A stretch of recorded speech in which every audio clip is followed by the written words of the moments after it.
अखियां मिला के भुला दी हलो, दिलवा लगा के जरा दी हलो। बोला हे जा कैसे काहे कलू बा? हाँ, अखियां मिला के भुला दी हलो, दिलवा लगा के जरा दी हलो। दोस्त नहीं हमारा दोस्त किस्मत के, दोस्त नहीं हमारा दोस्त किस्मत के, ऐसा सजा दी हलो। अखियां मिला के भुला दी हलो, दिलवा लगा के जगा दी हलो।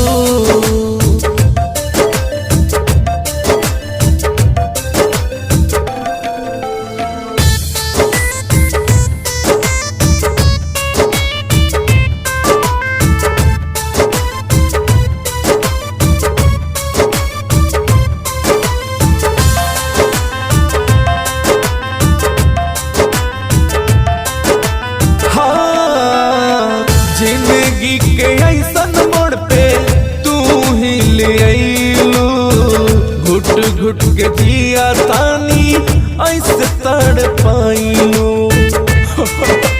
हाँ, जिंदगी के ऐसन मोड़ पे ले आईलू, घुट घुट के जिया तानी ऐसे तड़ पाईलू।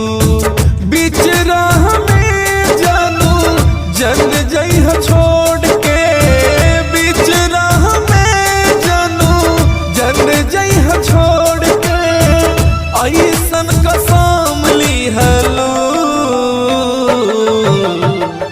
अखियां मिला के भुला दी हलो, दिलवा लगा के जरा दी हलो।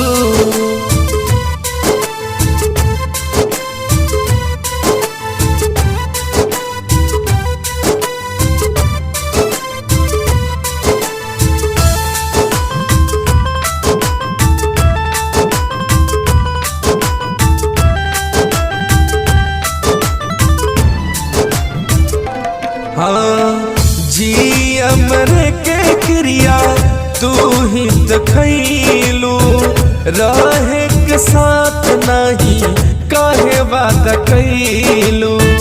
बोला हो जी अमरे के क्रिया तू ही तो खैलू, रहे के साथ नहीं काहे बात कैलू। समीर सावन से काहे मुंह मोड़ के, समीर सावन से काहे मुंह मोड़ के, बीज के संग जियलो। अखियां मिला